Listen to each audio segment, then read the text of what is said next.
네, 이어서 중국 얘기 다뤄보도록 하겠습니다. 이베스트 투자증권의 백관열 연구원입니다. 안녕하십니까, 연구원님? 네, 안녕하십니까. 이베스트투자증권 백건열입니다. 네, 중국의 상황 좀 쉽지가 않은 것 같습니다. 지속되는 불안감이라고 좀 말씀을 해주셨는데요. 좀 더 자세하게 들어보고 싶습니다. 네, 아무래도 최근 증시는 이제 정부의 강화된 경기 부양 의지에도 불구하고 부동산 기업 디폴트 우려가 지속되면서 증시는 지난주부터 계속해서 약세를 이어나가고 있습니다. 네, 중국 경기에 대한 지속적인 불안감 탓에 이제 외국인 자금 같은 경우에는 계속해서 유출이 되고 있고 환율 역시도 약세 흐름이 이어나가고 있는 상황이다라고 체크해 주시면 될 것 같은데요. 자, 아무래도 이제 중국의 부동산 이슈가 해결되지 않는다면은 이제 경제와 증시의 발목을 계속해서 잡을 수 있을 것으로 보고 있습니다. 그렇지만 좀 긍정적인 시각으로 좀 바라보자면은 이제 중국의 7월 정치국 회의를 기점으로 중국은 부동산에 대한 스탠스를 이제 규제에서 완화로 전환을 했습니다.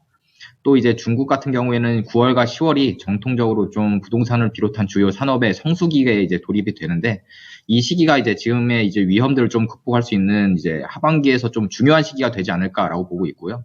이제 상하이라든지 베이징 같은 일선 도시에서 부동산 규제 완화를 시사한 점도 좀 기대할 수 있는 부분이 아니겠는가라고 볼 수 있겠습니다. 이와 더불어서 지금 부동산에 이어서 청년 실업률도 좀 크게 문제가 되고 있는데 이제 중국의 IT 공룡 기업인 이제 알리바바와 텐센트가 대규모 채용에 나설 것이라고 발표를 했고요.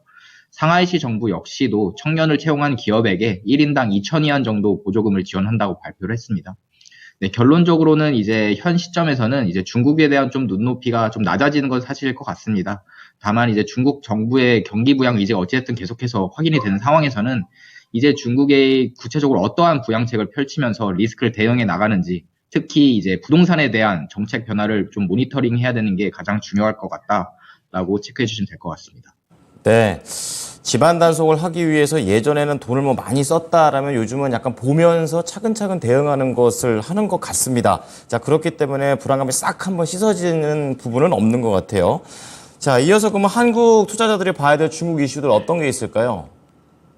네, 우선 최근 이제 컨트리 가든 이 부동산 기업에 대한 디폴트 가능성에 대해서 의견이 좀 분분한 것 같습니다. 이제 일각에서는 이제 해당 이슈가 이제 금융권까지 번져서 시스템 리스크를 야기할 것이다라는 의견도 거론이 되고 있고, 그런데 이제 사실 금융위기까지 번질 가능성은 좀 낮다고 보고 있습니다. 이유는 이제 중국은 부동산 관련 파생 상품이 없기 때문에 이제 과거의 리만 사태랑 좀 다르다고 볼 수 있겠고요.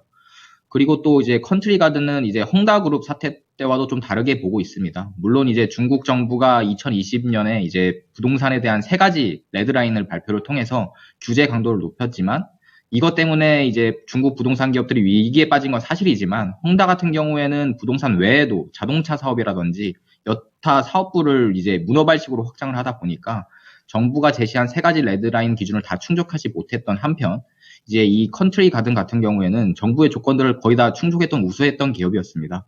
다만 이제 정부가 이제 규제를 하고 코로나로 인해서 이제 중국의 부동산 경기가 크게 무너지자 부동산 판매액이 급감으로 연결됐고 이게 컨트리 가든 적자 확대로 연결이 돼서 지금의 이 사태를 발생시켰다라고 보면 될 것 같은데요.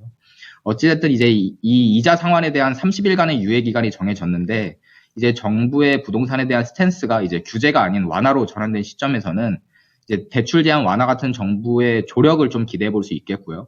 컨트리 가든이 이제 자산 매각을 통해서 급한 불부터 끄는 방안도 충분히 있기 때문에 다시 말해서 이번 사태가 경제 위기로 번질 가능성은 좀 제한적이다라고 보고 있습니다. 네, 두 번째로 말씀드릴 것은 이제 이번 주에 미중 간 갈등이 일부 완화되는 흐름이 좀 발생되었다라고 보시면 될 것 같습니다. 오는 27일부터 이제 지나 러몬도 미국 상무장관의 방중이 예정되어 있는 가운데 미국 상무부가 이제 중국 기업 27개를 잠재적 수출 통제 대상으로 지정했던 미검증 리스트에서 제외시켰습니다. 미국은 이제 지난 2월과 3월에 약 40여 개의 중국 기관을 이 미검증 리스트에 포함시켰었는데 이번에 미국 상무장관의 방중을 앞두고 일부 기업을 리스트에서 제외시켰다는 것은 좀 기대의 요인이 아니겠는가라고 보고 있고요. 중국 상무부 측도 해당 결정이 이제 미중 양국의 이익에 부합하다면서 즉각적인 환영 의사를 좀 표명을 했다라고 봐주시면 될 것 같습니다. 두 번째로는 미국 정부가 한국과 대만 반도체 기업에 적용했던 중국 반도체 제조 장비 수출 통제 유예 조치가 이번 달 10월에 만료를 앞두고 있는데 이제 일본 니혼 게이자이 측에서 해당 유예 조치가 1년 연장이 될 것이다라고 보도를 했습니다. 이와 더불어서 무기한적으로 연장이 될 것이라는 기대감까지 시장에서 확산되고 있다는 점도 양국 관계에 단기적으로는 좀 긍정적인 요인으로 작용될 수 있지 않겠는가라고 보고 있고요. 블룸버그 통신도 이번 르원도 장관의 방중이 양국의 긴장을 완화하려는 바이든 행정부의 노력의 일환이다 이런 식으로 평가를 했습니다. 그렇기 때문에 이번 양국 간에 어떠한 대화가 오고 가는지에 대해서 좀 더 저희는 주목해 볼 필요 있다라고 체크해 주시면 될 것 같습니다. 네. 자, 부동산과 미국과의 그런 관계에 대해서 좀 들어봤습니다. 자, 마지막으로 중국의 주요 일정이라든지 이런 것들 어떤 게 있을까요?